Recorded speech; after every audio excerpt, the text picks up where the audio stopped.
Alright, Shalom. Welcome back to another live lesson. Not a live lesson, but welcome back to another lesson. Salakia. Wanted to start off by giving all praise and honors and glories due to Yahweh, Ba'ashem Yahushai, Ba'ashem Harakakadash.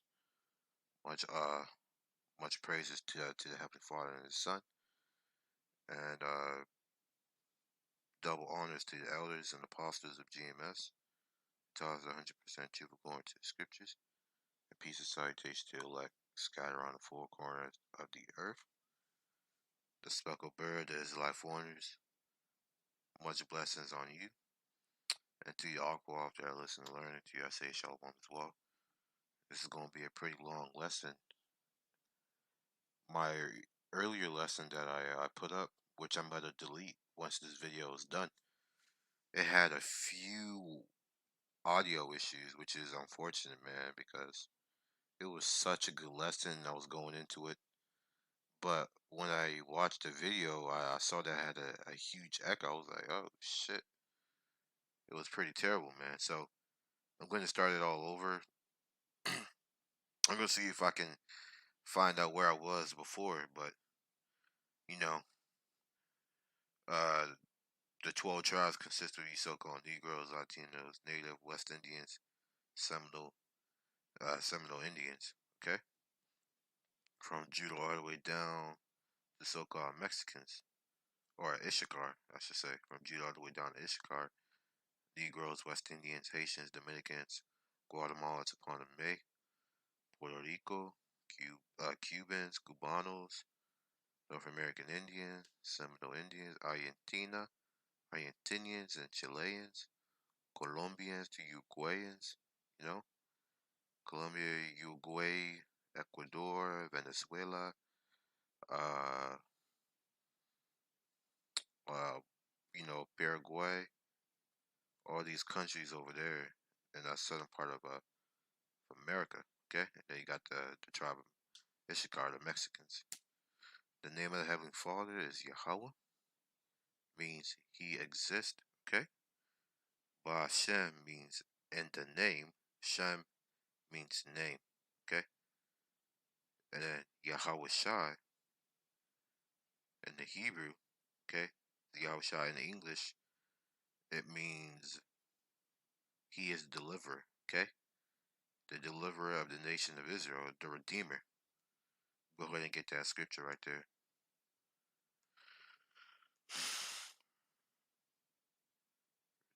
Redeemer to Zion. This is Isaiah 59 and 20. And a Redeemer shall come to Zion, and unto them that turn from transgression in Jacob, saith the Lord. Okay? So all throughout the scriptures, man, salvation is only given to the Israelites. Okay? And I'm going to say this before I continue this lesson. If you don't descend from any of these countries over here, that doesn't mean that you are out of the blessing. Okay? Just because you don't come from any of these countries through your father's lineage does not mean that you're not an Israelite, okay? Because we have something called the Israelite foreigners, okay? The Gentiles that were spoken about in the New Testament. Go ahead and get a quick scripture right there. Go Tobit 13 and 1.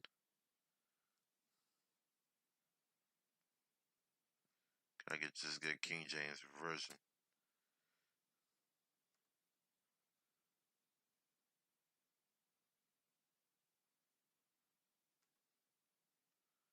Let me go ahead and jump to the main verse, okay? Tobit 13 and 3.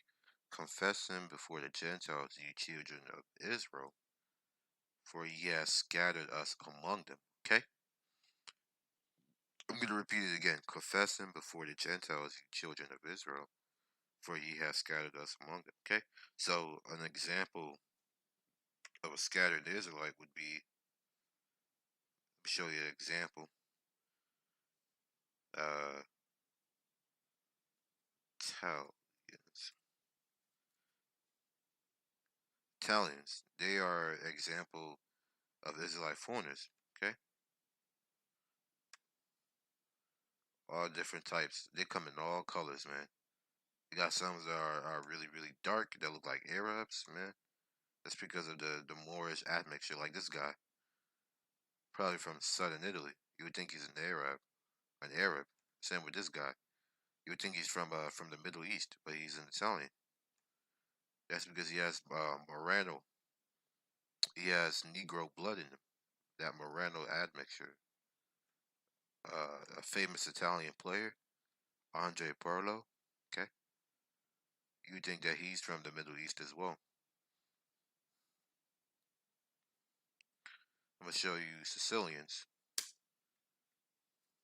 and the reason why I say Italians in general is because a lot of the Sicilians they moved up to North Italy. We had Central Italians, the Romans. Uh, yeah, that's all I could think of. The Romans, really. We had a church in Rome. You know, if you read the scriptures, like look at this one right here. Look at this one. You would think that she's a light skinned black woman right here. You would think that she's from America. You would think that she's a Judite. Well, she is a Judite, you know, and she's beautiful, by the way. But you would think that she's from America just because of how she looks.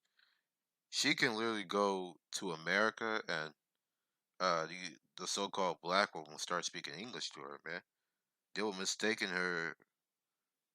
She can even pass for Puerto Rican as well. Some Puerto Ricans might come and start speaking Spanish to her, and then you find out that she's Italian. You're like, what? What? What? I thought you were Puerto Rican. Here's a couple more Sicilians. You know, these are just examples. Oh yeah, look at this guy. See, Sicilians right there. They they have a really really dark admixture. You know. Here's more Sicilians over here. I'm gonna show you. Here's more Sicilians. They kind of look like Romanians too as well. I'm gonna show you Irish.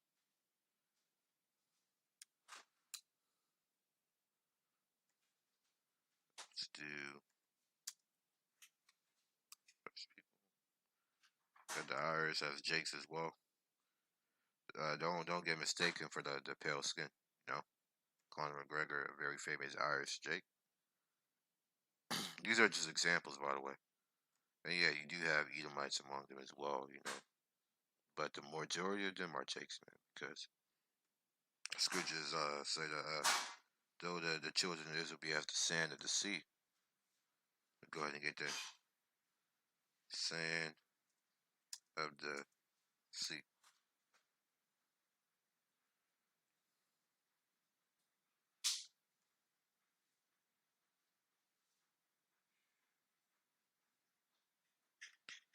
This is Isaiah 10 and 22. For though thy people Israel shall be as the sand of the sea, yet a remnant of them shall return. The consumption decree shall overflow with righteousness. So that just goes ahead and tells you that the nation of Israel is like the sand of the sea that cannot be numbered.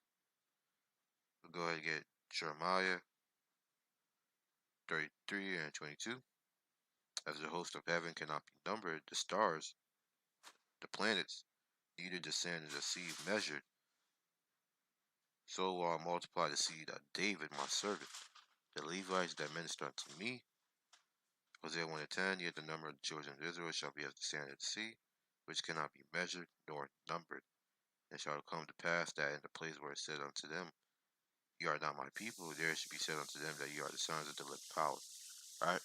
And that's happened all around the world. We got brothers in Italy speaking the same thing in the Italian language. You got a brother in the Philippines who's speaking in Tagalog, the Filipino language, and he's speaking the same thing. We have a brother in the UK who speaks British, or English, I should say, and he's speaking the same thing. We have also guys in Ireland. We have a guy in Portugal, Saudi Arabia, who speaks Arabic, and he's speaking the same thing. We have a guy in India, northern India, and they're speaking the same thing. So, you know, the gospel has went out to the four corners of the earth, and it's only going to hit those that the Lord wants, because the 1/3 ultimately the one third around the world compares uh compares in comparison to the it compares parallelly to the 2/3, man.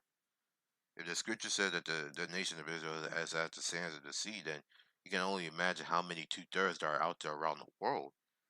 You know, people that you wouldn't even imagine. I'm gonna show you a few more examples.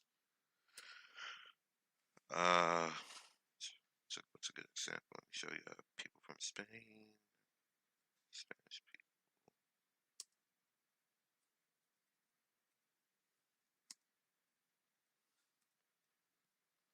Let me say Spain from Spain. Or let me just say Spanish because I don't want to get mistaken with the Latin American countries. You know, you got Jake's up there in Spain as well. If you look at these women, you would think that she could pass for being Venezuelan. She could pass for being Colombian.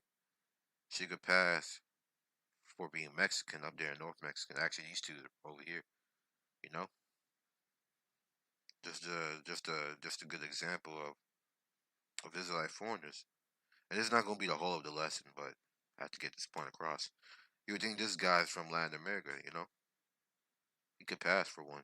Looks like he's from I would say maybe Peru, maybe from Peru or Paraguay, or he could be from the Dominican Republic. You know, he could pass as Dominican. Yeah, right here, this guy could pass for a Uruguayan for sure, or Argentinian. What else? By the way, these are just examples. You know. Okay, I'm gonna show you one last group of people. Danish people, man, because these Danish people are jakes. You know, not all of them. You got some Edomites up there as well, but you can see uh, the Danish tradition. They are very, very nice people. They're very friendly, but they're more reserved. It's a how can I say it? It's an introverted society, and I think this is one of the things that they do to celebrate their king. Now, this right here, I don't really agree with it, but it's something in their culture. It goes back all the way to the Middle Ages. They dress up as one of their ancient kings of Denmark. You know, it's a custom. But yeah, that's pretty much it for the Israelite foreigners. You know, how you guys get the point. So what I'm gonna do is I'm gonna jump back into the scriptures. I'm gonna go to Revelation 20. That's where it was. Revelation 20. This is Revelation 20 and 1. And I saw an angel come down from heaven, having the key of the bottomless pit, and a great chain in his hand. Okay? And that bottomless pit is the Caucasian Mountains. As you can see here, this is where the Caucasus Mountains are, over here in this region. Let me see if I'm still recording. Okay, I'm still recording. This is where Slovakia. This is where the Caucasus Mountains are, right here in this region. I'll try to go ahead and zoom in for you guys. Right here in this region. I don't know if you guys can see that, but this is where majority of Esau was. Okay? Because there were historical records saying that these people migrated out of the Caucasus Mountains. They migrated out of Central Asia and swept through Europe like a storm, you know? A huge migration pattern. Now, let me say this. You also had Edomites living outside of the Roman Empire during this time. Not all the Edomites were in the Caucasus Mountains, you know? You had some that went up to Russia, Ukraine, and they settled in the Scandinavian regions, okay? And they also mixed with Jake because there were records of not records, but historical accounts of the Vikings having a dark skinned father. Like, I'm talking about blue black type of father. And then their mother would be pale skin, with blonde hair and blue eyes. So there was a lot of intermingling and mixing going on, even during those days, man. So without further ado, I'm gonna go ahead and continue on. This is Revelation 22. And by the way, that angel, Salaki, that angel that came down from heaven, that would be Septimus Severus. Okay?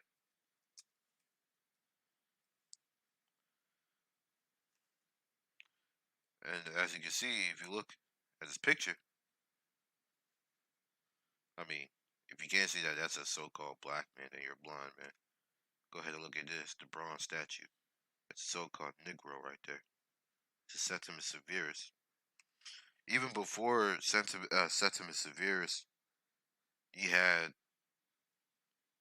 you had Jake's ruling before Septimus Severus, but Severus was the one that really pushed those Roman Edomites out.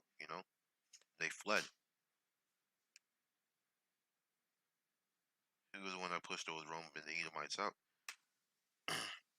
He also had Marcus Aurelius and his father and his father's fathers that were the ones that was really the beginning of the so-called Negro Roman Empire, the Israelites.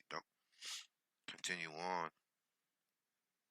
And he laid hold on the dragon, that old serpent, which is the devil and Satan, and bound him 1,000 years. Now, that old serpent, the devil, will be Esau Edom, okay? Because we go ahead and get you a scripture. Workings of Satan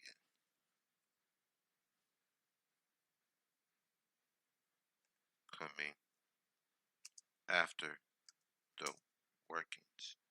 How about that?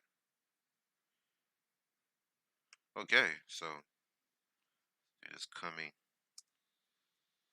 the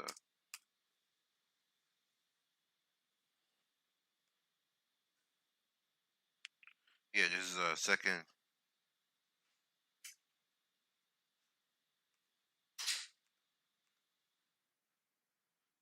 Thessalonians 2:9.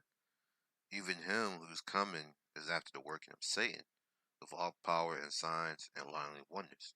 Okay? So that's who Satan is. Satan is a man. There's a spiritual demon Satan, and then there's the physical counterpart Satan. That's what you guys need to understand.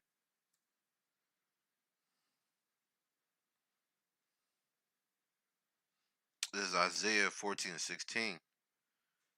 They that see thee shall narrowly look upon thee and consider thee, saying, let me actually jump up a little bit.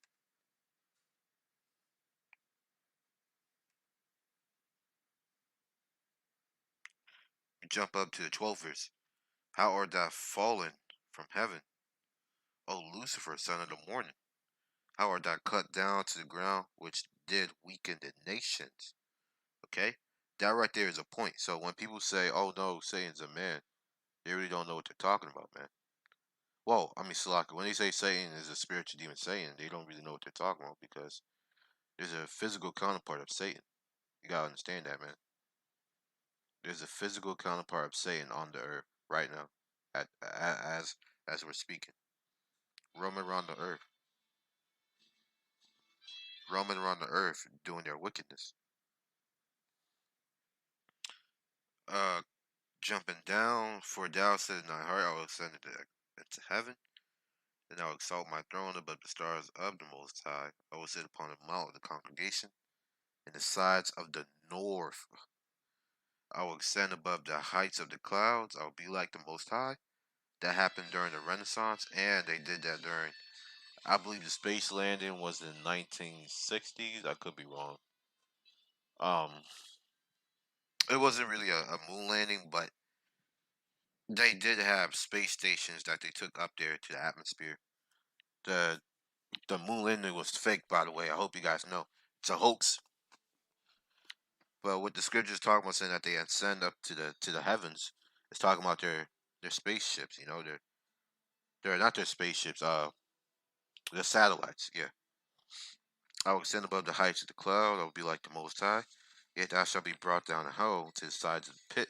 That's a future prophecy right there. They that see thee shall narrowly look upon thee and consider thee, saying, is this the man that made the earth to tremble, that did shake kingdoms, that made the world as a wilderness? Why is the world a wilderness? Because the world is not being governed by the law, statutes, commandments. Okay, meaning that the earth is at its all time capacity, man. GMO foods running. The water of the earth is spoiled, is chemically induced, and then the air, the atmosphere of the earth is polluted with factory filth and everything, man. So they made this world a wilderness because this world was supposed to be like Garden of Eden. One is governed by the law, statutes, commandments. Okay, when you govern the world by the law, statutes, commandments, it's gonna yield its increase by tenfold. There's a scripture on that, but I can't really put my finger on it. So yeah, that's pretty much it. So I'm gonna jump back. Forgot where I was. I was in Revelation 20. There we go. So I'm gonna jump back.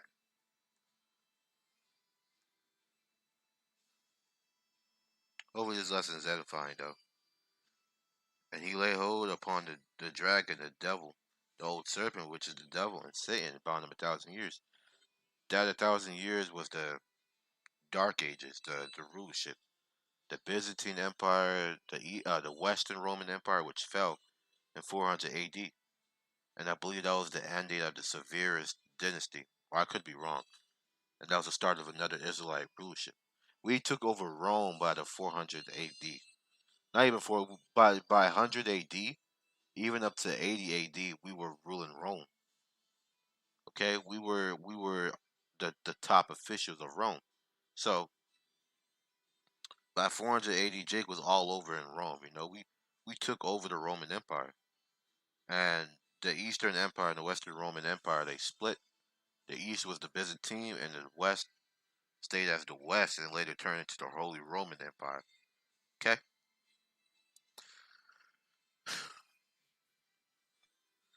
and cast him into the bottomless pit, and shut him up, and set a seal upon him that he should deceive the nations no more, till the 1,000 years should be fulfilled, and after that he must be loosed a little season. Now that little season is talking about the Renaissance period. 1500s was when they started climbing to power, but they weren't in power in the 1500s. The time that they really came into power was the 17th to the 18th century. The reason why I say this is because during that time, you still had Jakes ruling parts of Europe. An example is King James. Him and the Stuart line and the line before them, the family that came before them was ruling England, Scotland, and Ireland before Oliver Cromwell came and uh and deposed the king and they chopped his head off. I think it's King Charles the First or it's King James the First, something like that. But they chopped his head off, man. And then they try to fight. The nobles try to fight to get the king back into power, I believe, and then the thing failed. So you also had 30-year wars in Holy Roman Empire. Okay, that was a time where they try to get rid of the ruling nobility. See, what Esau does is he renamed these wars as religious wars, but truth be told, these wars were race wars that were started by Edomites that got up to these noble families. Okay, Edomites became nobles because they started gaining land. They started gaining counties and this and that, and they started basically they started moving up from being a peasant to a noble. And then when things didn't go their way, they started a revolt against the ruling family and deposed them, and that was what the French Revolution was all about. The French Revolution was to remove the ruling class, the ruling kings, the Israelites, out of rulership. Okay, up there in Russia, you also had the civil wars there in the 17th century. There were two or three civil wars, but the main one that was serious, I believe it was the 11th or the 7 Year War that Russia took a part of. That right there is a serious war that wiped out the Israelite rulership in Russia. The last Israelite to rule Russia was Tsar Peter III of Russia, and he died in 1764. So after that, it was just a bunch of Edomites that came into power and took over. Okay, in Spain, the last Israelite to rule in Spain and Portugal was the 16th to the 17th century. During that time of Christopher Columbus, when he was sent to the Americas, believe it or not, okay, the king of Spain at that time was a so-called black man.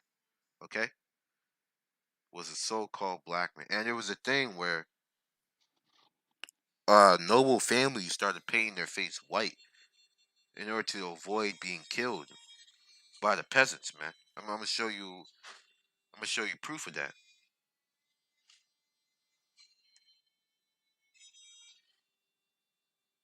Where is it? Yeah, here it is. Go down to the comment section. What this person wrote was very beautiful. Now, one thing I don't like about this website is that there's a lot of pop-ups. Here. So this is what she said. This is basically what she said. I'm gonna jump to the main point.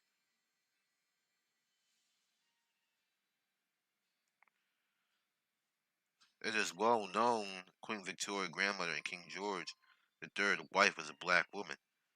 This makes the Queen of England today, making the Queen about 6% black or so, 1 out of 16 black. Her grandson and future king is about 1% black. Since the Caucasians have always had more children than black European over time, the Caucasians bred them out of existence, particularly Germanic and Slavic people. Okay? This was because by the medieval period, the demographics were changing. We went from having a black Europe to a white Europe, with a fixed black elite being a ruling class, a fixed black ruling class, an Israelite ruling class, who painted their skin white in public to avoid being killed, as there were a series of race wars that were later disguised by the European whites who took over as religious or tribal interconflict. This is why they were constantly powdering and painting their skin white. A African practice in origin, by the way, and Confessor Dunn touches on this as well. Many of the elite like Niger Van Val Dub, Niger Van Dub, Dub meaning black, Niger meaning black. The Black Prince, the Sun King, etc. are described as black skinned people or brown skinned people. If you want the evidence for that, you are going to have to wait for the book release. And then he goes on to talk about phenotypes and genotypes. So that right there tells you that the the Germanic. Well, let me start it from the main demographic of Europe from a brown skinned Europe, a people of color, to a pale skinned Europe over time. It did not take long for Esau to breed the Negroes out of existence, which that wasn't really what happened. Okay, during that breeding time where Esau was breeding with the remaining Israelites in Europe, the Israelites were also breeding with Esau. So you had a bunch of mixing and mingling going on there of seeds, man. Edomites sleeping with a Jake woman, okay, and then moving up into power, and the Israelites sleeping with Edomite woman, moving up to power, man. You had a mixing and mingling during that time period.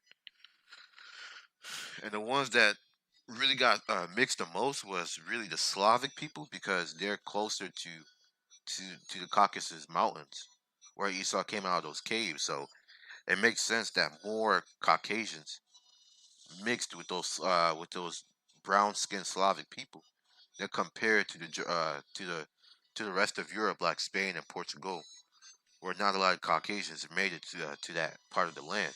Okay, and if you look at the map of Scandinavia, it's like really close to the Caucasus Mountains. All you have to do is just go north. So that's it on that. Uh,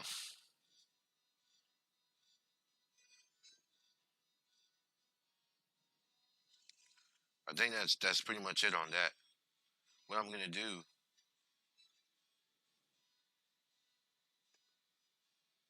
I'm gonna look at that later. What I'm gonna do now, now that I explained Septimus Severus, I'm gonna go into some artifacts, some icons. It's time for that. This one is Saint Cyril Methodius. He is called the apostle to the Slavic people. Okay, and the reason why he was called that was because he translated the Greek scriptures into a Slavonic language, meaning it was Slavic mixed with, I believe it's Slavic mixed with Scandinavian, or it was some other language that they mixed it with. Okay, either the language of where the people came from or whatever, but it was a Slavonic language, so the people in that area could understand the Israelites, and they can come in, so to speak, and worship Yahweh Shai, who was back then was depicted as a Negro. Okay, he was just depicted as a black man, but and even during that time, man, they they they knew the name of of the the most begotten son. So continue on. This is Simeon, Tsar of, I believe this is Russia or Bulgaria. I could be wrong. I don't know too much on him. This is Alexander Nevensky, Titus and Policarpus. I don't know who Titus and Policarpus is. I'm guessing these are bishops or saints. But Alexander Nevensky was known as pious.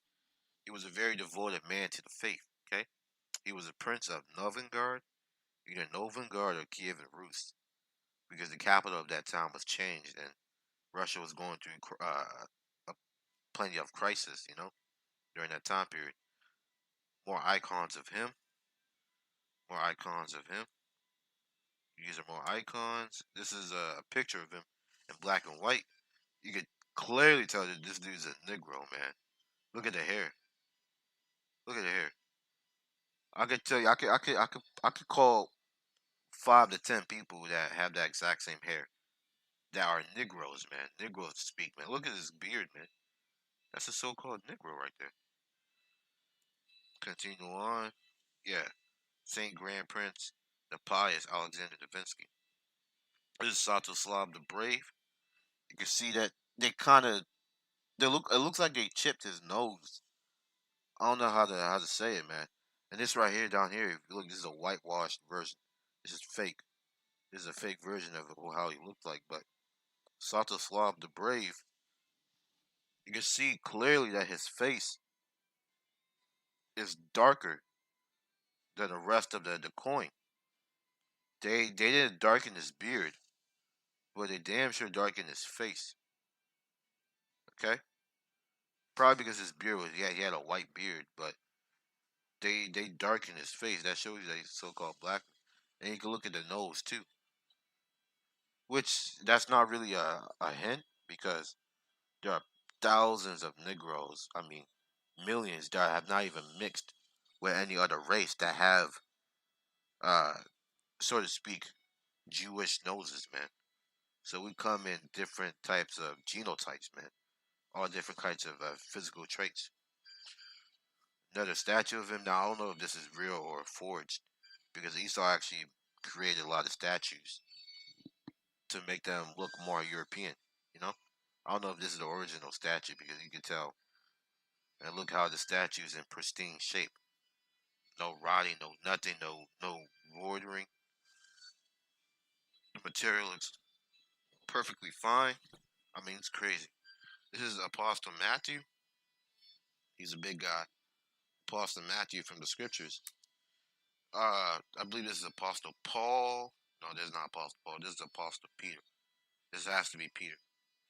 Either Peter or Simeon. Could be Simeon. I could be wrong. This is Russian. This is a Russian icon of Saint Vladimir the Great. He's the son of Svatoslav the Brave, the guy that we just looked at. Another icon of him. Saint Vladimir the Great was also responsible for the mass Christianization of Russia.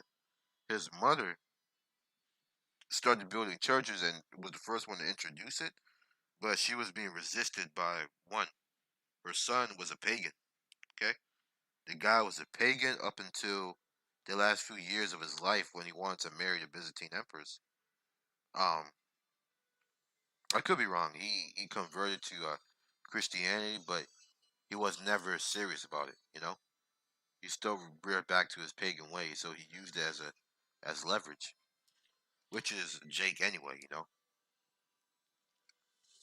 but this guy was serious about the faith.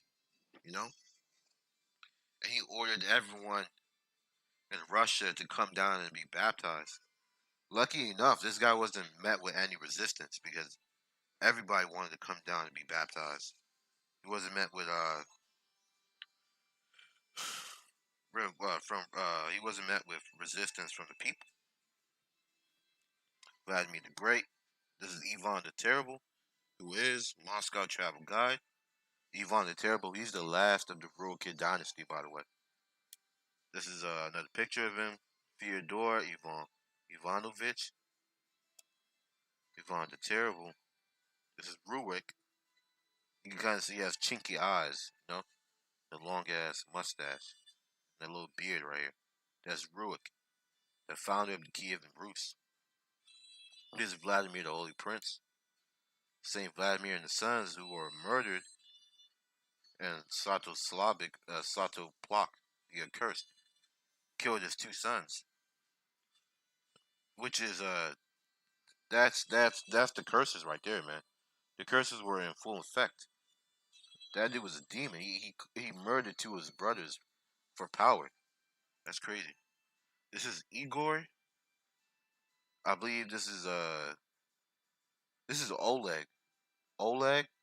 This right here is Oleg, the guy with the blue eyes and the blonde hair, blonde chin.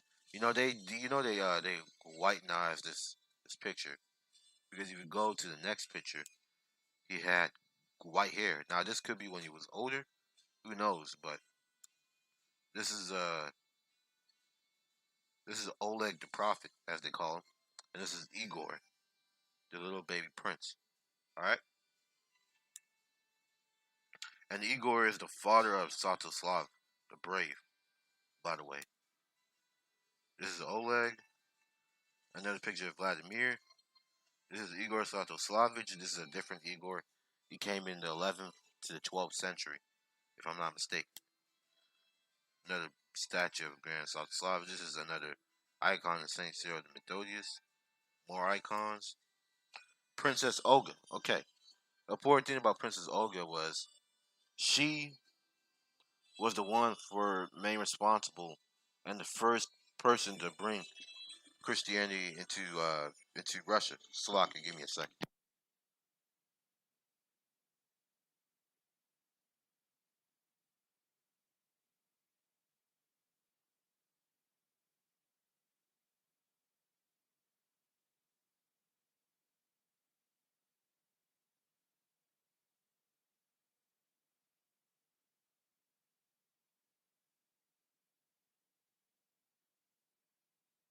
Slovakia. I had to go fix something. So this is the Princess Olga. She was mainly responsible for bringing Christianity into Russia, She also was the one that started building churches, but her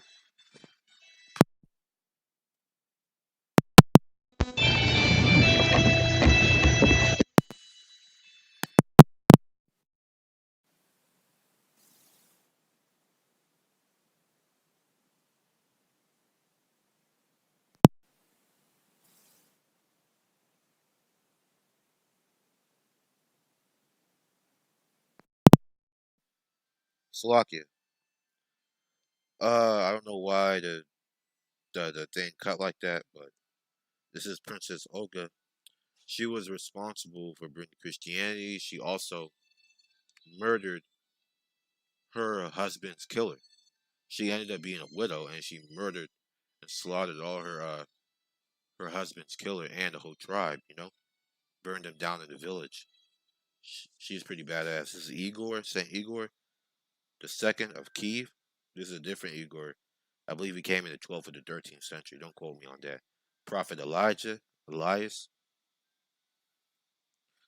Prophet Elijah, Saint Olaf of Norway, one of my favorite figures in history. This guy right here. Haakon Magnuson, which you can clearly see that's the so-called Negro right there. Okay? The so-called Negro. Is Olaf the second. I don't know if this is a real statue, like authentic, or did they just fabricate this one. So another picture of Saint Olaf, the Lightner of Norway. Clearly see a dark-skinned Negro ruling over Scandinavia, man. What does that tell you? Another picture of Saint Olaf, dark-skinned Negro. Let's go ahead and skip ahead. There's another picture of Saint Olaf. Another picture of Saint Olaf. This is one of my favorite depictions of Saint Olaf with his shield, his axe, not his axe, but his hatchet, and his sword right there. That's a beautiful icon right there, man. This is another picture of Saint Olaf and another one. This is actually a real image. It's in a church in Norway, and I believe they have in there is his burial ground. That same picture of Saint Olaf, man. So all praise to Yahweh Bashim Yahshua that they didn't touch this image. You know, the picture of Saint Olaf, a couple statues, Saint Olaf, Saint Olaf. This is the Holy Princess Olga. I'm gonna just go ahead and skip ahead. All these icons over here. Not much to say. And let me say this: Olga is pretty beautiful. Pretty beautiful, and she was very feminine at that time. Women were very feminine. This is Anna of Novengard. Anna, she's from Sweden, the daughter of Olaf Skottenkamp. Okay, her name is Olaf. Her name is Anna Olaf daughter, as in Anna, daughter of Olaf. Just like how in the Hebrew custom, how you would name your child would be Samach uh, Ban David Ban Judah. Okay, Samach of son of David of Judah, or it'll be Samach of Yahawada. Samach Yahawada. It will be Samach Yahawada Ban. No, it would be Ban. It would be Samach Yahawada Ban David of David, son of David. So that's something that they copied from, not copied, but Jake brought over when they went to different nations, man. How they name their kids, and it's still going on. It's a tradition in Sweden, Scandinavia, Norway, and Denmark. They name their child after their parents' name. Like you say, your father's name was Igor. Your name would now be your name would now be uh Olaf Igorson. Okay, that's what your name would be, Olaf Igorson. Or if your father's name was Harold, your name will now be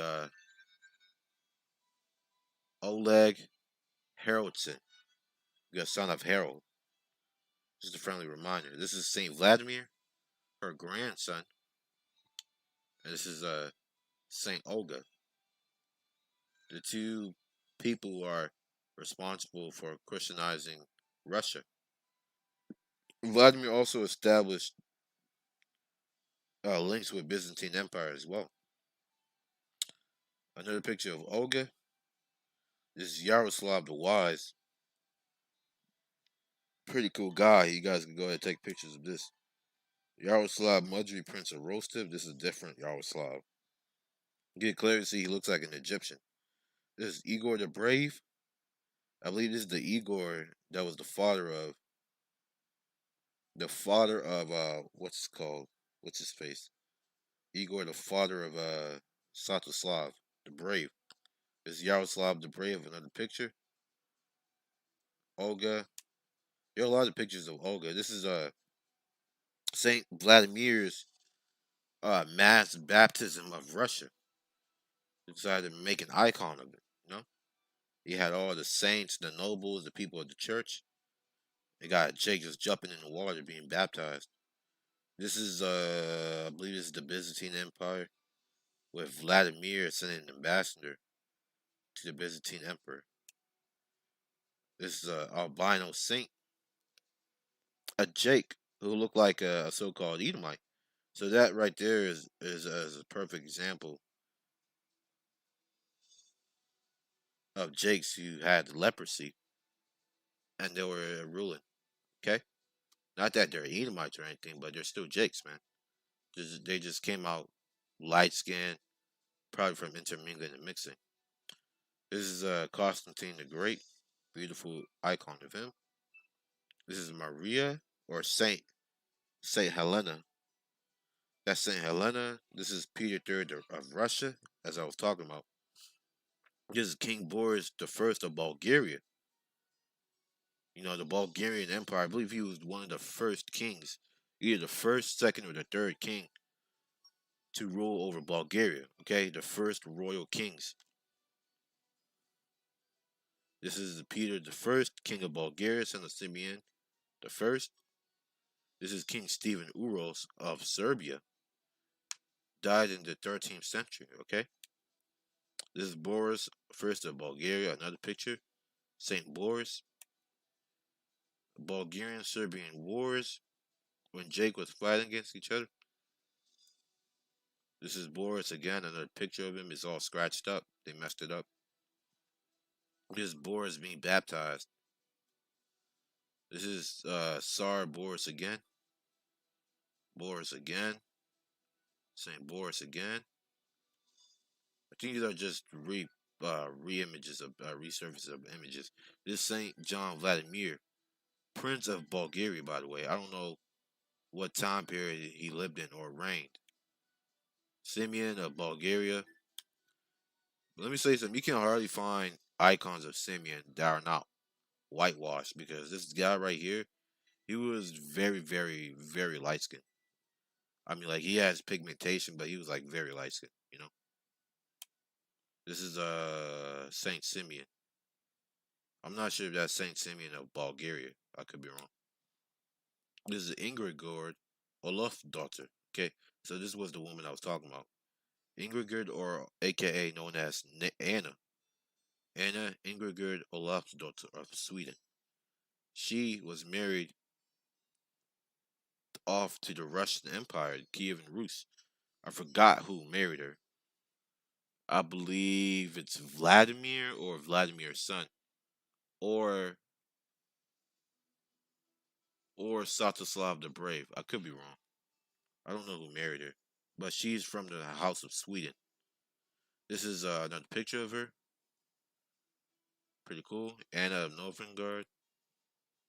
King David, the Holy Prophet, Dawadah, Holy Prophet of King David. Another icon of King David. Another icon of King David. Beautiful icons. I'm gonna just skip through this. This is Prophet Samuel. If you know who Prophet Samuel is, then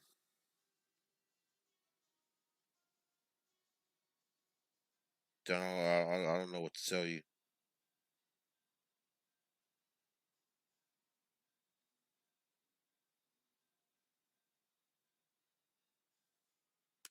Uh, Another icon of Prophet Samuel.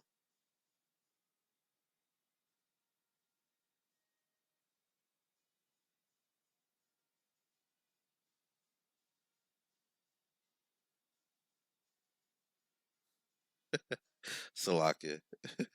This is King David. King David Joseph the Bethlehem. King David. King David again.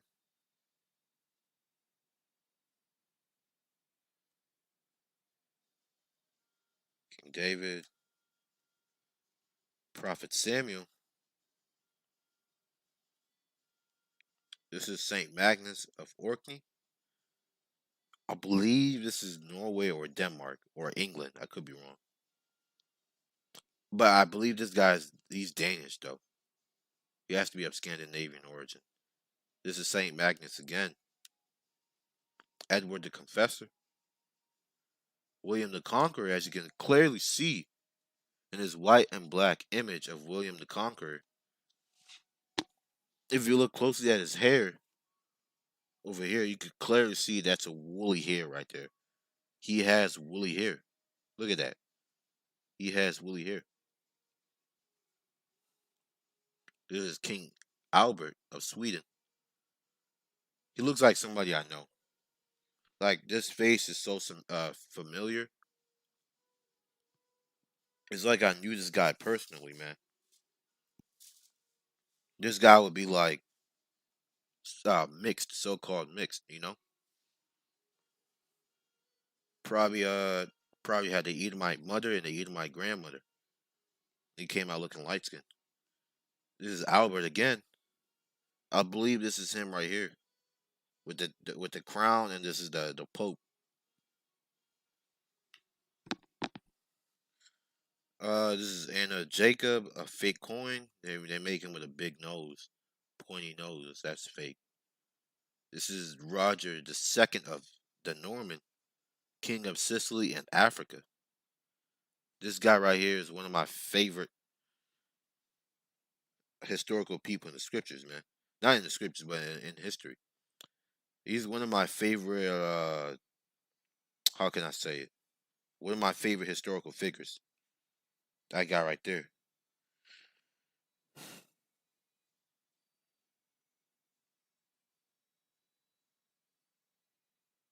Uh, Continue on.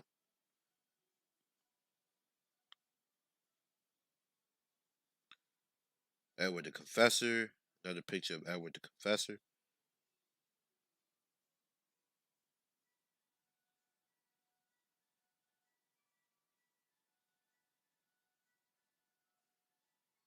This is a whitewashed image of Edward the Confessor. This is, I believe, this is not Igor. This is who is this? Who is this? I can't put my finger on. I don't think this is Igor though. I could be wrong. This is Sancho the First of, I believe, Aragon. Sancho the First of Pamplona, Navarre, and this guy ended up being the king of Portugal. By the way, he ended up becoming the king of Portugal. This is Peter the First with his subjects. You can see that this guy is clearly a Jake. This guy is a Jake. This guy, these two right here, these three would be Edomites, but this guy is a Jake. Clearly, see this guy's a Jake as well. He's a light brown skin complexion, and he got these dark skinned knights over here that you can barely see because they're bound down. This is who is this? I believe this is Nicephorus, the third of the Byzantine Empire. This is Emperor Manuel Comnenus and his Edomite wife. She appears to be an Edomite. She could be a Jake, but this is one of the few examples of Jake marrying Edomite women or women that look like Edomites, and their kids came out lighter. The real Celtic Gauls, 48 BC.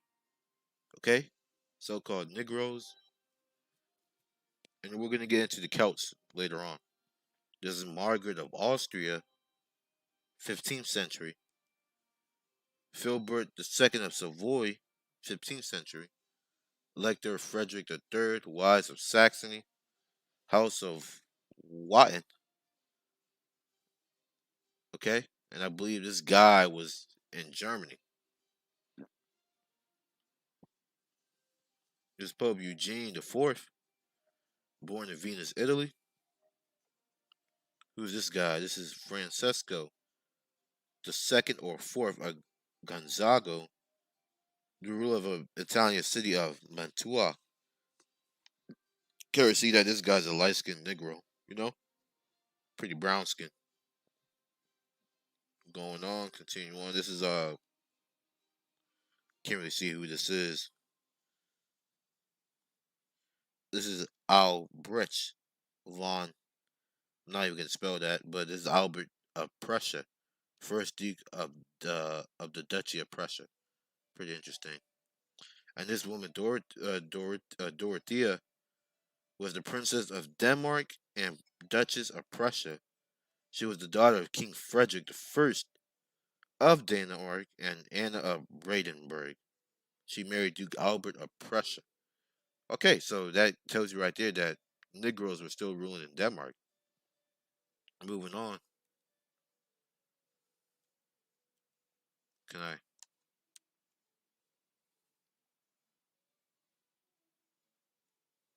There we go. This is John the Elector of Saxony, a statue of him. He looks like a fat Negro. That's what he looks like. This is Philip II of Spain. If you don't know who Philip II is, go ahead and read his biography.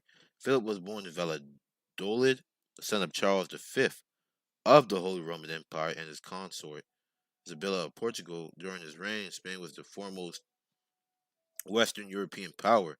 Under his rule, Spain reached the height of its influence and power, directing explorations all around the world, and settling the colonization of territories in all the known continents, the Americas and the Philippines. Okay, and some parts of Africa. This guy was the guy who charged Christopher Columbus or Cristobal Colon with war crimes. This is the guy that did it.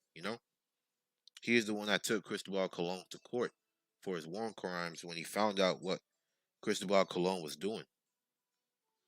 Continuing on, yeah, this is a zoomed in version. That tells you that Jakes were still ruling Spain, man. Up until the 16th, I believe it was 1650s that we went out of power, man. But we were in power for a long time in Spain. This is who is this? Joanne of Austria,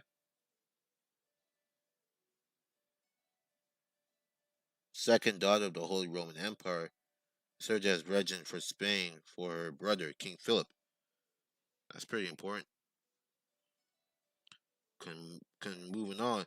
This is Vincenzo Scamozzi, who was a Venetian architect and a writer on architecture, active mainly in Vicenza and Venice.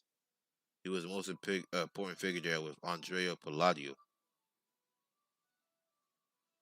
So Jake, this guy looks like somebody I know. He looks very familiar. This is a Dutch soldier and scribe, a soldier in the Netherlands.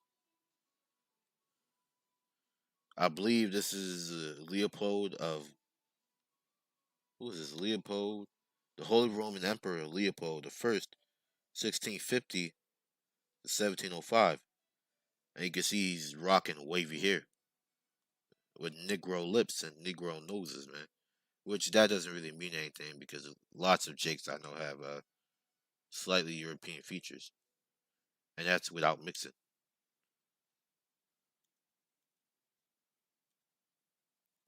This is another picture of him.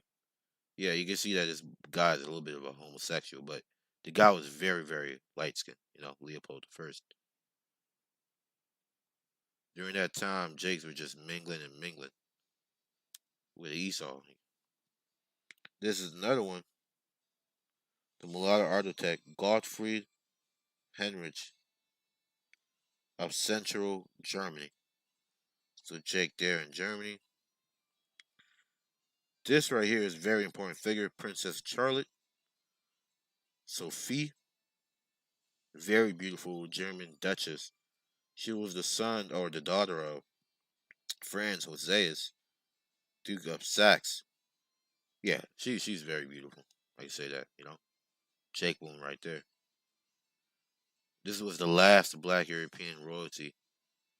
I believe it's Princess Pauline von Metternich. Okay, this was her, and they whitewashed her picture to the max. This is Prince Charles Edward Stuart. Okay, Prince Charles of the Stuart family. Charlemagne, that's in the castle that he built, Czech Republic. Charles the Great, King of the Franks and the King Emperor of the Romans. This is King Philip's statue. Clearly see that this is a so-called black man. If you can't see this, then I don't know what to tell you, man. Clearly, that's clearly a Negro. Another bust of him, King Philip Pompeo, a bust that they created. This Stephen the First of Hungary. He was the last Grand Prince between 997 and the first King of Hungary from 1000 to 101 until his death in 1038. So Hungary was going through a lot of. He also married Gisela of Bavaria, the Imperial Antonian dynasty. But yeah, just the Hungary was going through some changes because of the incoming invaders in those countries. I believe this is Louis the First, the Great of Hungary, son of Charles the First, Louis, from the 12th century. Okay. Uh, these are just more icons. You can see how they messed up his face. They made the bottom part look yellow. King of Hungary and Croatia, and the King of Poland in 1370 until his death. That's nice. Another picture of Emperor Leopold. Medal of the Holy Roman Emperor Leopold the First. You can clearly see that's a so-called black man. His long ass woolly hair. I don't know what to tell you, man. I don't know what to tell you. I'm gonna keep on moving. We're gonna get through this really quick so I can read the books and the artifacts I have on this.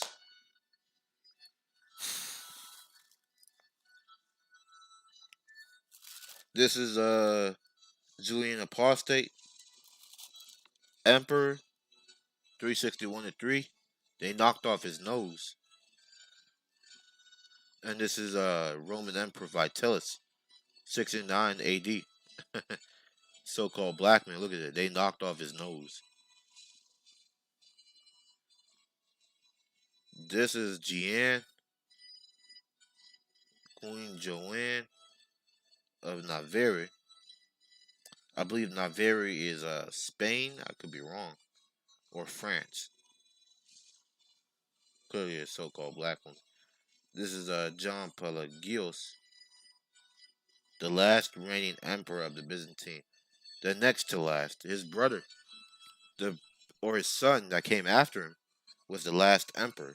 Okay, so this was the last Jake to rule over the beautiful Byzantine Empire before it fell. One of the last to rule before it fell to the Ottoman Turks. Unfortunately, image of Charlemagne, you can clearly see that's the so-called Negro, brown skin.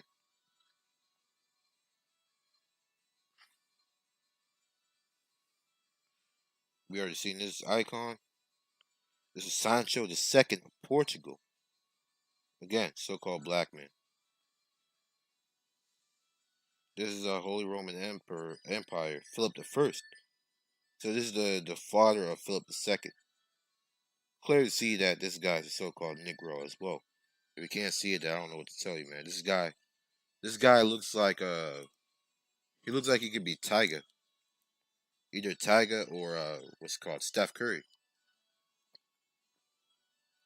He got with Steph Curry's complexion, you know. Father of Ferdinand of the Holy Roman Emperor. This is Saint Stephen.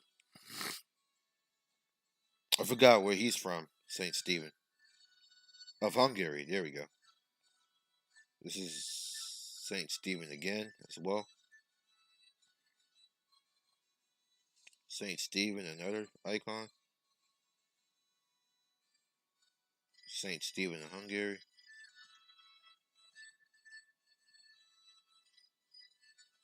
Saint Stephen the King. I believe this is a different king, by the way. This is Stefan the Konski.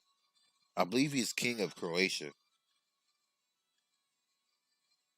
Oh, yeah, I was close. He's king of Serbia in the 13th century. This is Geza the First was king of Hungary. This is Wenceslaus, Duke of Bohemia, Germany.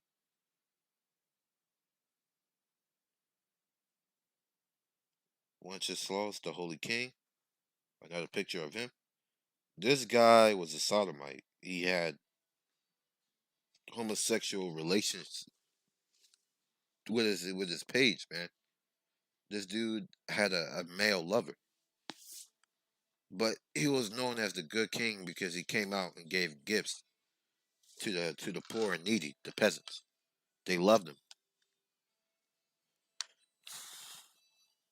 Another icon of him standing, icon with his sword. This is Saint Vaclav. I forgot where he's from.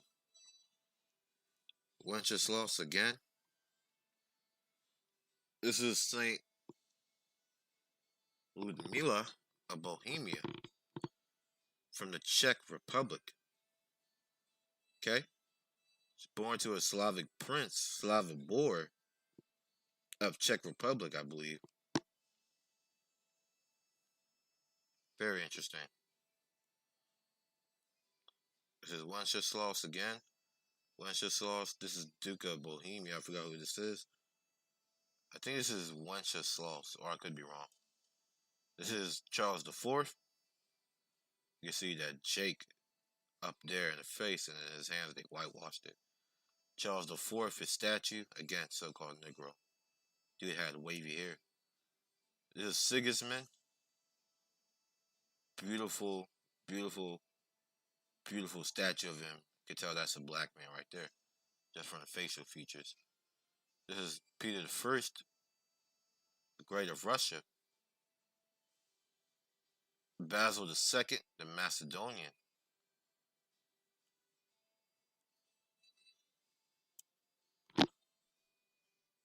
Continue on.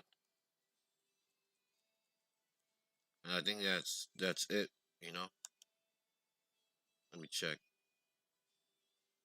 I think I reached the max. Yeah, so we went through all the icons. So now that we've done that, we are going to go and read a few things about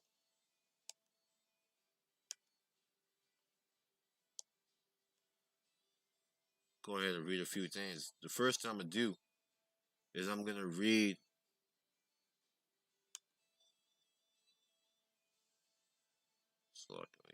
Exodus. I'm gonna read this right here. First thing I'm gonna read.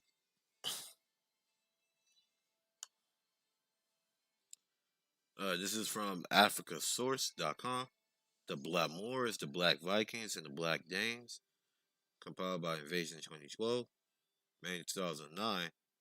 The illustration of Viking Varangian troops near Moscow is from the Chronicle Skitlitzis. He was a Greek historian, died in the 11th century. A description of the Negro Vikings of Europe by renowned European writers, Blackmore, black man, Negro, an Ethiopian, referring to AD 1152, distinguished from the Saracens and the Arabians. Three Blahmen were sent as a present to the German Emperor Frederick II, which was a Jake, by the way. But the reason why they called them Blahmen was because these guys were darker than average Negro. I mean, they called them Blah, meaning, well, it's now in the Scandinavian language it will be blue. So he was basically blue black. That's what it meant. He was blue black. He was so black that he was blue. You know, it was a very, very, very. They were very, very dark complexioned. Blahman was sent as a present to the German Emperor Frederick II. In romances, Blahman are mentioned as a kind of berserkers. Finnbe, chapter 16, shows you the sources. Note, see an Icelandic English dictionary by Richard Cleesby and Gudbrand Vigfusson. The Irish annalists were lessened to all with their division of Norse invaders into white foreigners, Norwegians, Fingael, and black foreigners, Danes, Dubgale. But it was a lesson no one heeded, nor do we know why they distinguished them by color. See a history of the Vikings. Correct. Um, see the thing about that is the Norwegians were also dark as well. It was a mixture. The Norwegians were more mixed than the Danes at that time during the 8th century of the invasions. Over time, Norway became darker over time. But during that time period, Norway was like a Norway was like a a Negro and a pale skin society. It was dark and white, dark and pale skin, dark and red. It was a lot of mixing going on in Norway, but it didn't settle until like later on in the 9th century and the 10th century. Norway became darker. So these are historical accounts. The Welsh chroniclers, for example, made no such clear distinction. Okay? The Welsh didn't make no clear distinction. For example, made no such clear distinction. The Danes coming in by way of England and the Norwegians by way of Ireland were pretty well all black. Black Gentiles, black Norsemen. This is the language. Kenneth Leod Dun, meaning black. Dun means black. Dub means black in Irish, and Dun means black in Welsh. Norman Yit Dun mean black Norsemen. Black host, pagans, devils, and the like. See a history of the Vikings. And that's what Jake was doing. They were they were calling their fellow brethren pagans, devils, because they were really pagans, man. They weren't heathens, as in they weren't Israelites, but the customs that they were following, man, they were acting like heathens and pagans. So they were dubbed with that term.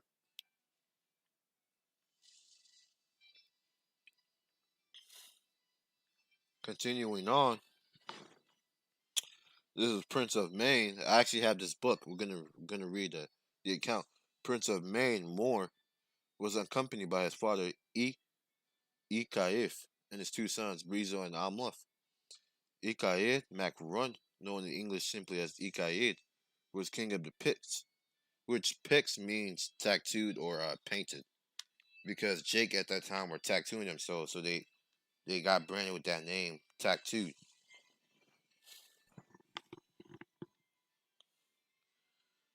He was the son of Run, king of Strathclyde, and his mother was the daughter of Kenneth Mac Alpin, Niger Vol Dub, which that was actually his or her name.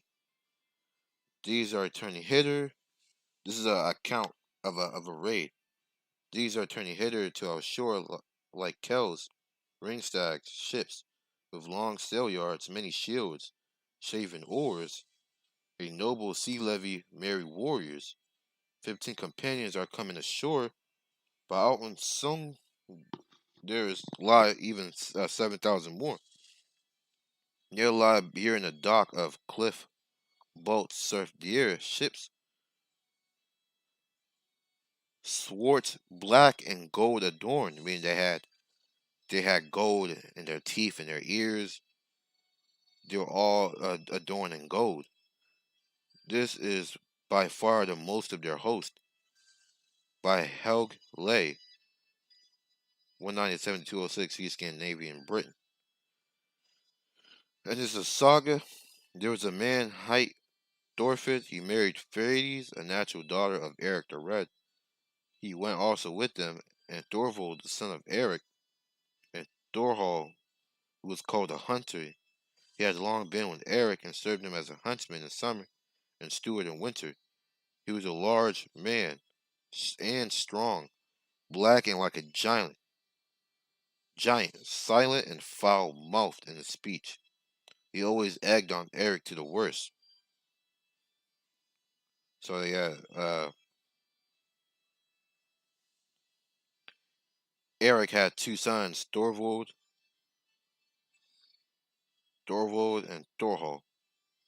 According to Egil's saga, the two famous sons, Akiva Thor Thorolf, Thorolf was tall and handsome like his mother's people, but Grim took after his father was black and ugly. So these are two sons, Grim and Thorolf. Grim's son Thorolf and Ego, born out of Iceland, repeated the pattern.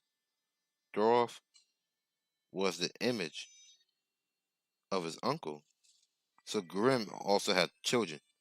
Thorolf was the image of his uncle. He looked like his uncle. Tall and handsome and sunny natured, meaning happy. He had a happy personality. And Manny Ego was black, even uglier than his father, Tutuus, incalculable, craggy head, broad nose, heavy jaw, and swarth visage, meaning a black appearance. This is see ancient and modern Britons. The evidence between the blacks in ancient times came to Britain from Spain. Correct, the Celts, the Iberians. They moved up from Spain up into Britain.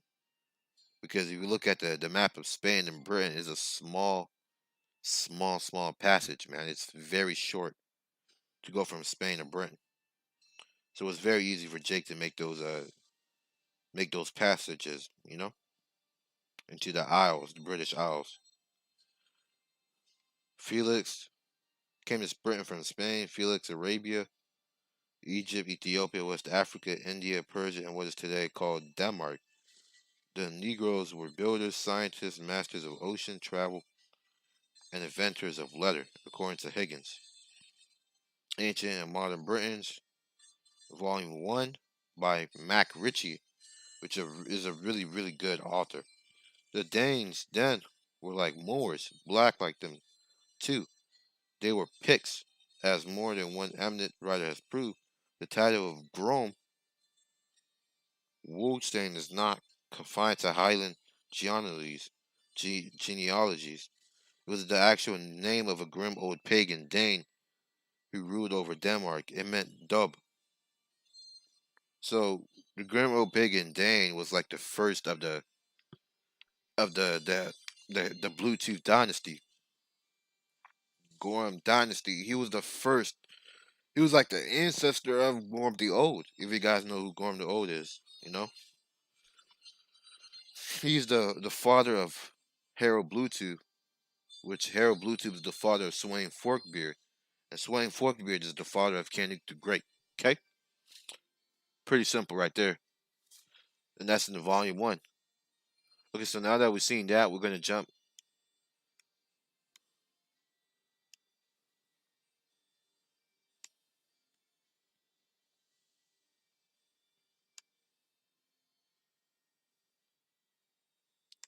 One thing I don't like about this website is that it messes up.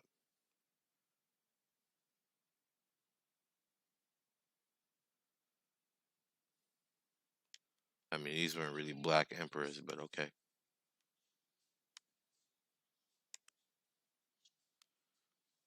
Okay, so let's read this right here. I'm gonna read from the top. David MacRitchie. This guy is very famous for writing about the Black Viking. MacRitchie believed that the blacks were the original inhabitants of Northern Europe, especially in Scandinavia, Wales, Scotland, and Ireland, going to the Middle Ages. He lists numerous Vikings who he believes to be black. We read the Danes then were like the Moors, black. The Danes then were not of pure color. Again, Edomite, talking about pure color. There's no pure color in looking leprous and being able to be sunburned. Page 114. Okay. In other words, the Gentiles are pure color and the black heathen, known in history as the Norsemen and the Danes, had this particular family become amalgamated, so that the Picts proper and the Black Danes, both Moors and both being black strangers, or Dubgales in sight of the white races of Britain. So at that time, he did have some Edomites up there, but they were not the ones controlling things in Scotland. They were the weakest tribe there that dwelt there. The Picts were the ones that were running things over there. They were classified by Roman historians as the most organized and bravest warriors.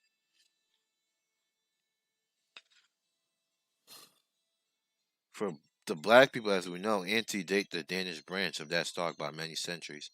How many? No one can tell. Accepting this conclusion, then, as in the main correct, we have before us undeniable evidence, historical and ethnological, of the memorable presence of blacks in this country, Great Britain. We know that the first inhabitants, and more especially those of the northern parts, were chronologically of a type approaching to the Negro or the Australian race.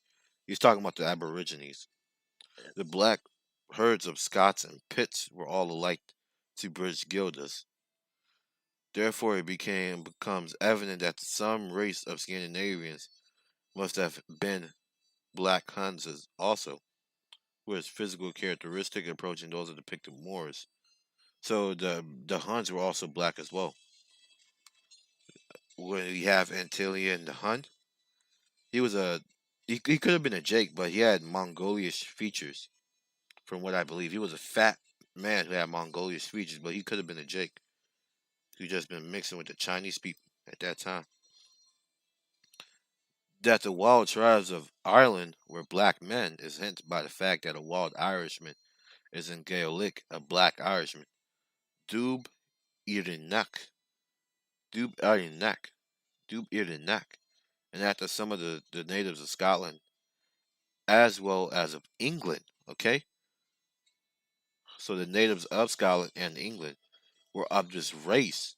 Also, it is evident when one remembered that according to Skene, the powerful tribe of the Naali, which was the chief of the Maite, or marsh dwellers, who were part of the Pict or Caledonian, were probably relations of their namesakes of southwestern Britain, which indeed is almost a certainty, if nomenclature goes for anything. The wild Irish or black Irish, presumably of the same race, were the same. Okay, now one of the major Viking major centers is called Dublin, Ireland. Okay, it was a major Viking center, and if you don't know about Dublin, Dublin actually means word black in the Irish language. Now, this is what I'm gonna do. I'm gonna show you something. If you go to Google Translate, you go to Irish into English. Go ahead and try that. If you put Dublin,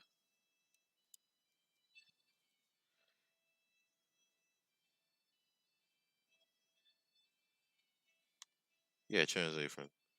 How about this? If we put Dublin, it's not working now. Yeah, it's really acting dumb. Um,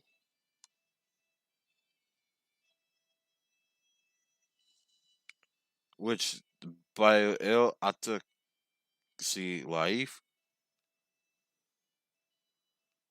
uh, Bayo Octa Salif means. Actually, you know what I'm gonna do? I'm gonna do this. This is what I'm gonna do. I'm gonna do Dub Lin. Dublin.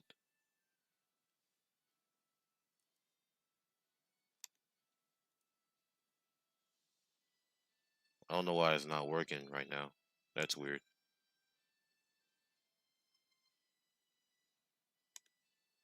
Okay, how about this? Dub H Lin. Let's do Irish. Yeah, there we go. So Dublin will mean black pool. Okay, if you put it together. Now, if you break it down, if you do this, dub in the Irish, that means black. If you do this, remember, dub means black. If you put in Lin, us, us black. Dublin, us black. That's how you break down the meaning of words. Dublin means we're black or us black. Okay? So that just goes ahead and tells you that Dublin means what it is, man.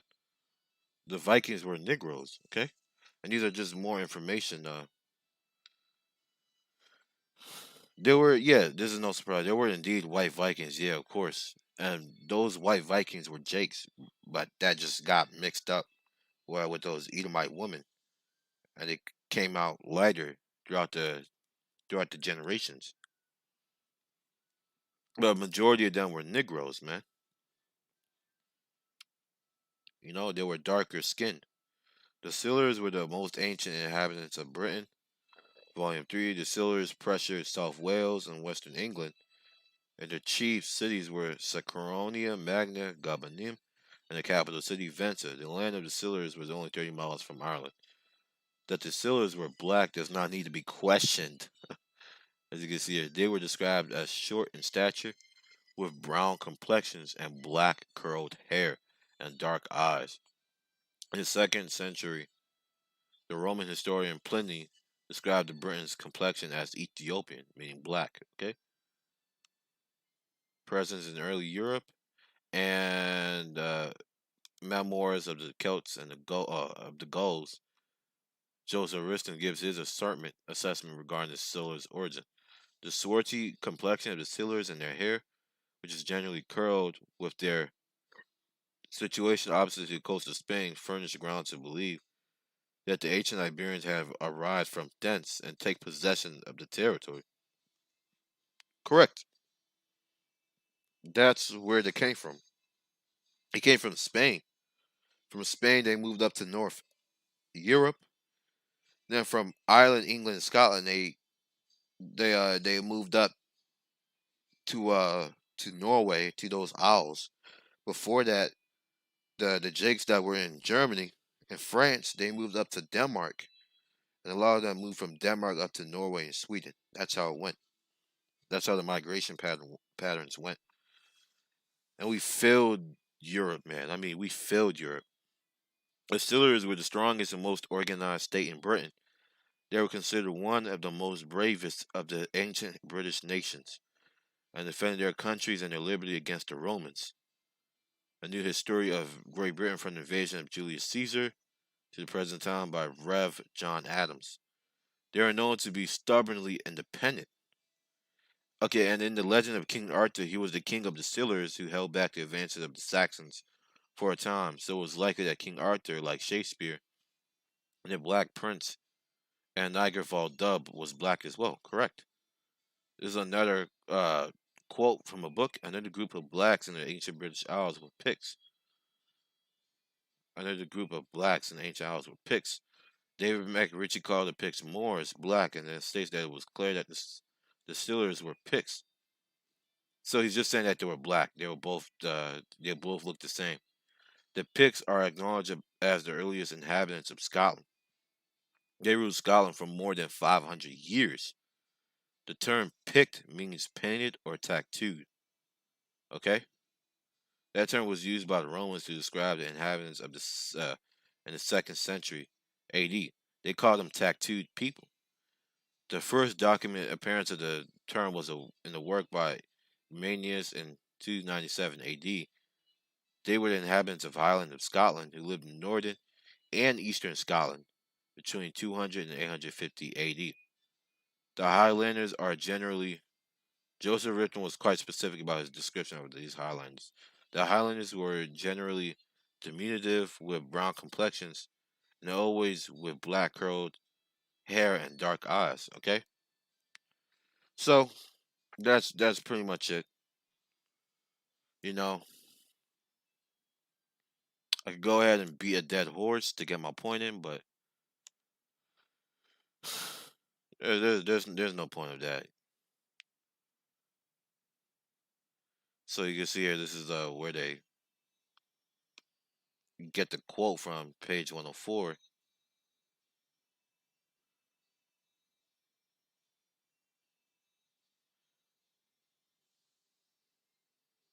I'm actually going to read this. Thorhall. This is actually good right here. Uh, I'm actually going to start at this over here. The Northmen were descendants of a race in earlier times migrated from Asia and traveled toward the north, settling down as what is called the Kingdom of Denmark. From thence they overran Norway and Sweden and afterwards colonized Iceland and Greenland. While the Costas book, published in 1890 in rather small 186 pages, in comparison to other works of the Vikings, it provides much information on Norse characters and exploits to America long prior to Columbus. One of the characters the Costa mentioned is Thorhall the Hunter, who is mentioned in several sagas. He is described as a valuable aid to Eric the Red, and Da Costa states this Thorhall was a man of immense size and great strength, and dark complexion and tacturn. Asiatics and Mongoloids are not generally known for their height. That's correct, because these Asians, they're not real tall people, man. It's Jake that really has that tall height and that immense strength. A point that will be re-emphasized later. Arthur Don Luke describes Thorhall as being a mentor and closest companion of Eric the Red. In the Atlantic crosses before Columbus says of Thorhall, he had long been with Eric and served him as a huntsman in summer and steward in winter. He was like a large man and strong, black and like a giant, silent and foul mouthed. He was well acquainted with uninhabited parts. Thorhall the hunter or huntsman was also the guide of other Norse leaders and explorers. He was always spoken as of knowing uncharted areas of the ocean, as well as being truculent and mean spirited, abandoning them when it is suited his fancy. Arthur Don Luke likens Thorhall the Tall, also huntsman, to a strong, tall, black African, so called Jake, man. So, the way they describe it, Thorhall the Tall, the hunter, he was probably like the LeBron James of that time period, man. He was really tall. And we're not talking about 5'10" or 6 foot. More than likely, this guy was like 6'9" or 6'8", 6'7". Big, strong, 250 pounds. He was a god at that time. People feared him, man. And I bet you that could be LeBron James in his reincarnation. It could be. Who knows? For them to describe him like that, of course, this does not fit the popular histories of Northmen. Africans are not cold-weather people. Africans were never in Europe. Africans were never seagoing, and certainly were not navigators, which is a bunch of fucking bullshit. And when they mean by Africans, they're talking about Israelites, Negroes. Those Hamites haven't done shit. Okay, we're the one who made Africa gay. Great. Then Europeans, I'm actually going to read this. These falsehoods and far more negative ones have been in circulation for several years, several centuries. This meted, of course, by Eurocentric writers after white Europeans had gained enough power to subjugate and destroy the dark skinned cultures, civilizations, and any written records these may have been possessed, like icons of statues, busts, everything. Whenever it was dark skinned people, man, these Edomites got upset.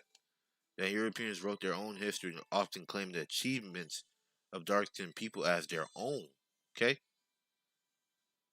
Okay? So that's a huge thing.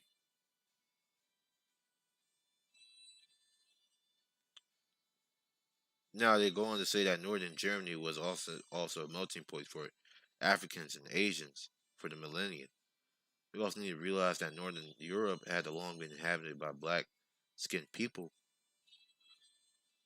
from the very ancient Egyptian megalith builders to the Germanic Pits, Goths, and Scandinavians and Germans of Western Europe, to the Lapps, ancient Finns, Ukrainians, Bulgars, and Slavs extended east into Russia.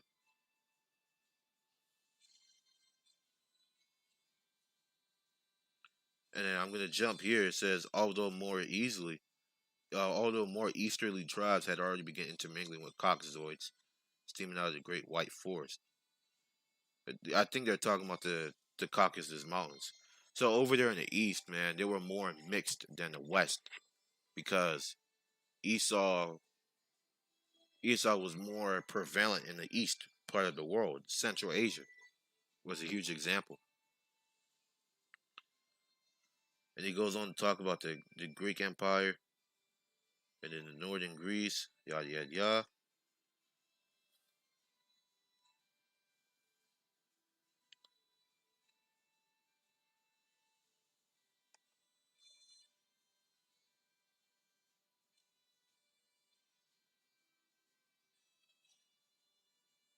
Oh, this is good. This is good. This is good. This is good.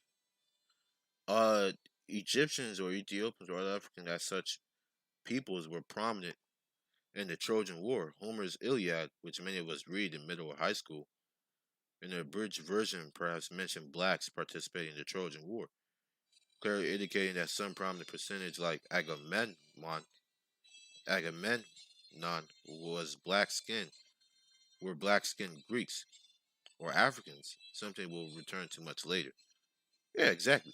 Those Trojans were Jakes, man. They were Negroes, and they were fighting over a woman.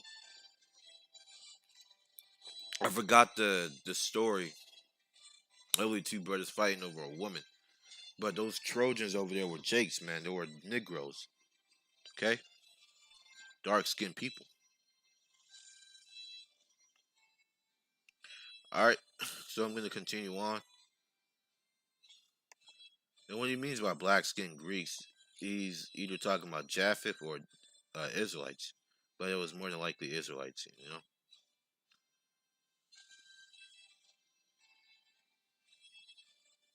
I'm gonna continue on.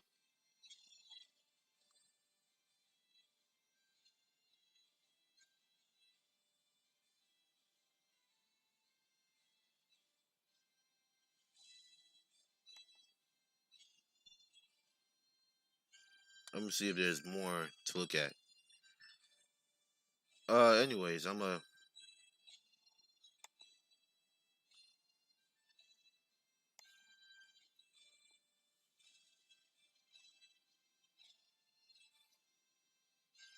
go to ancient, modern, and Britons. Very important that I go to this one right here. It's not the complete book, by the way. What I'm gonna do is search black.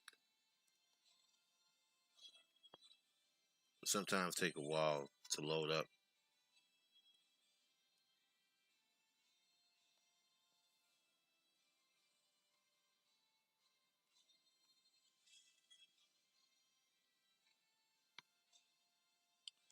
Slovakia.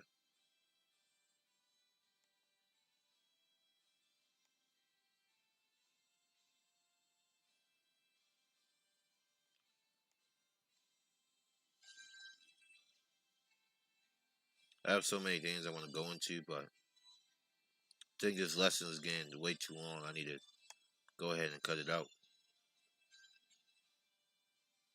So I'm gonna end it off with a few more quotes and then a precept. You know, where is it?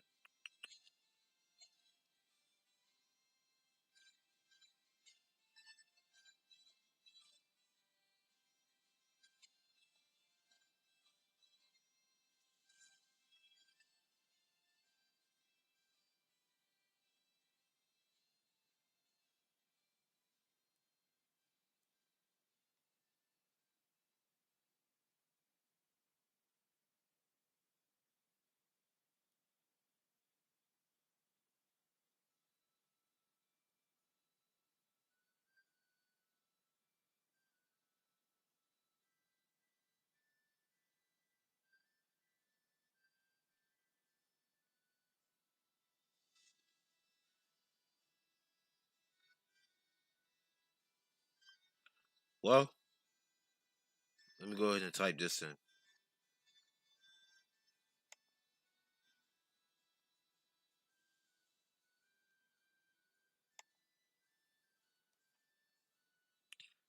Yeah, here it is. The Welsh chroniclers. This is in the first page, I believe, the Scandinavian community. The Welsh chroniclers, for example, made no such clear distinction. The Danes were coming in by way of England, and the Norwegians by way of Ireland were pretty well all black, black Gentiles, black Norsemen, black hosts, pagan, devils, and alike. The history of Goifrid ap Sinnen mentions both Danes and Norwegians. The unknown author Brood DeWitt, Ronald Bory, makes a brilliant if fantastic play with the pure white troop and the pure black troop of Denmark. So pretty interesting right there. Okay? To go into the historical accounts or the historical traditions of Norway.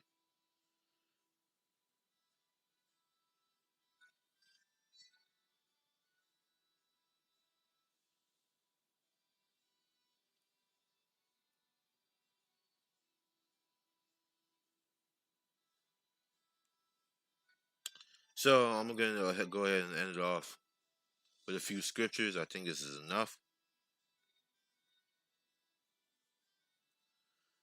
Go ahead and off with a few scriptures.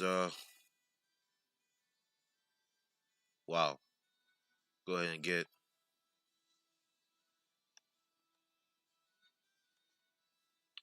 so one.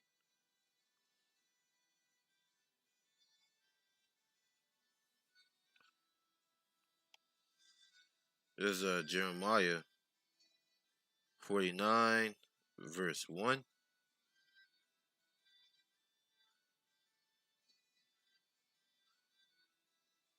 Then I'm gonna jump to Isaiah 47. There's Jeremiah 49 and 10. But I have made Esau a bear. I have uncovered his secret places, and he shall not be able to hide himself. His seed is spoiled, and his brethren and his neighbors, and he is not. Okay? So, in comparison, that means all his lies are being uncovered. Another precept I want to get is I'm gonna close this app. Actually, I'm just gonna go here. I'm gonna search up truth show truth. Let's do that. This is Psalms 85 and 11. Truth shall spring out of the earth, and righteousness shall look down from heaven. Okay? So now that all the lies are being taken down, man, the truth is springing out of the earth about who the real people of these dark ages and medieval ages were, man. We hear stories of dark skinned or Vikings who were carrying boats across the land and throwing them into rivers. That wasn't so-called Edomites, man. Those were Negroes, Jakes, that were doing that. Okay, you can look at sports today. Look at sports today and see what Jake is doing, man. We have immense strength, so it only makes much more sense for us to be for the for the people of the north, Britain, Ireland, Scotland, Scandinavia, Russia to be us, Central Europe, Eastern and Western Europe, all those places, man.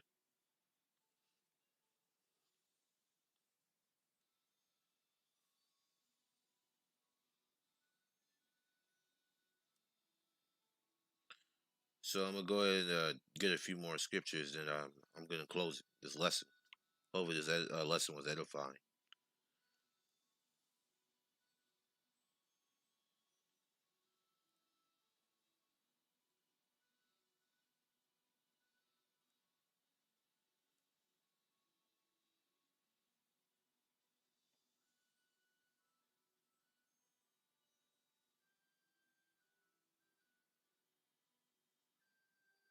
This is First John 3:19, and hereby we know that we are of the truth, and not sure, ensure our hearts before Him, our minds, made to be confident in our sayings, to assure us that what we're saying is true. That happens by going back and studying what you say, what you research, studying, trying to disprove it, going to extensive research. Then you can finally be confident that this is the truth. Okay. So one last scripture I'm gonna pull out is a scripture I should have done before. We'll go to First Maccabees. You guys know the precept. First Maccabees. I'm gonna jump to Apocrypha only. This is First Maccabees. This is First Maccabees 3:48. And laid upon the book of the law, wherein the heathen had sought to paint the likeness of their images. And that started with the Most High Yahweh. They painted him as a so-called white man, and they painted Yahweh Shai as a so-called white man. They painted the saints, the prophets of the scriptures, the men of the Bible, and the righteous women of the scriptures as so-called white people. Then they came and painted, repainted, destroyed, defaced all the Israelite what's it called, architecture and artifacts all around Europe. Okay, and they put up white images of them, of the white versions of those images, to claim that they were the people. See that shows you that Esau is the fucking devil, man. You know. But all in all, it makes sense. If you want to rule the world, it only makes sense for you to take down the people that were ruling you, that put you in slavery. Take them down, take their images down, repaint them, and then put them back up, and then teach the history. Because like it or not, you don't remember your former lives. So since we don't remember our former lives, when we growing up in school being taught this misinformation, this bullshit information, man, we took it as truth, man, because these were the only images we saw. So one thing I'm gonna do is I'm gonna go to I'm gonna end it off with I believe it's in Isaiah. The wicked are estranged from the womb; they go about speaking lies as soon as they are born.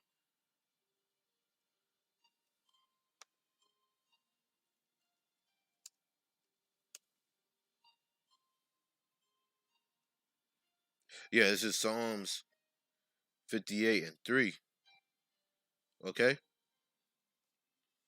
the wicked are estranged from the womb; they go astray as soon as they are born, speaking lies. Job 13:4. But ye are forgers of lies; ye are all physicians of no value. And that's the so-called white man, man. That's the so-called white man. All the lies that he portrayed all around the world,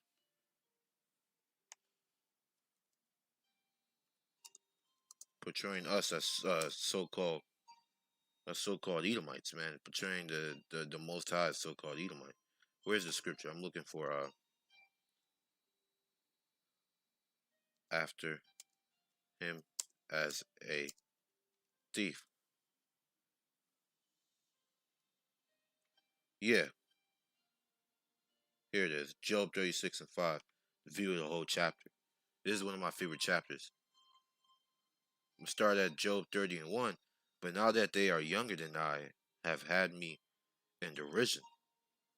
Okay? Whose fathers I would have disdained to have set with the dogs of my flock. Now, what it means by younger is means that younger also represents lower status. Like you're below me, you're younger, you're smaller than me. But now they that are smaller than I have had me in derision, whose fathers I would have disdained to have set with the dogs of my flock.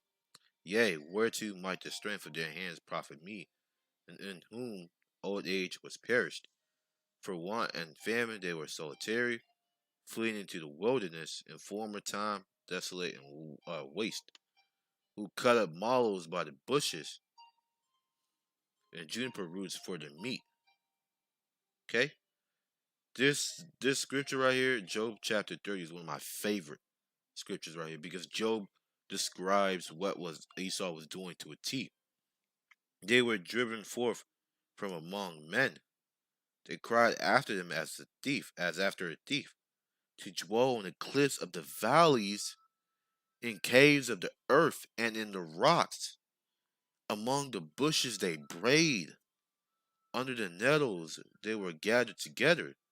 They were children of fools, yea, children of base men. They were viler than the earth, and now I am their song, yea, I am their byword. Nigger, spick, wetback, tonchi, what's it called? What's another one? Spearhead, Indian nigger, uh, Uncle Tomahawk. All these names that they gave us. They abhorred me. They flee far from me. And spare not to spit in my face, because he has loosed my cord and afflicted me. They have also let loose the bridle before me. Upon my right hand rise the youth. They push away my feet, and they raise up against me the ways of their destruction. They mar my path. They set forward my calamity. They have no helper. They came upon me as a wide breaking of in of waters. In the desolation they rolled themselves upon me. Okay, so I'm gonna end it off there. Hopefully this lesson was edifying, giving all praises, honors, and glories due to Yahweh, Bashim, Yahushua, Bashim, Harakakdash. This lesson was a little bit messy because I didn't know where I was for these documents, you know? I might come back and do a part 2 of this lesson. Just to come in and show you guys a few things. There are so many other books as well that proves our existence in Europe. Okay? So I hope you guys are edified. And until next time, Shalom. Abba, Abba. Peace and blessings. And may the blessing of election be upon you and your household. Shalom.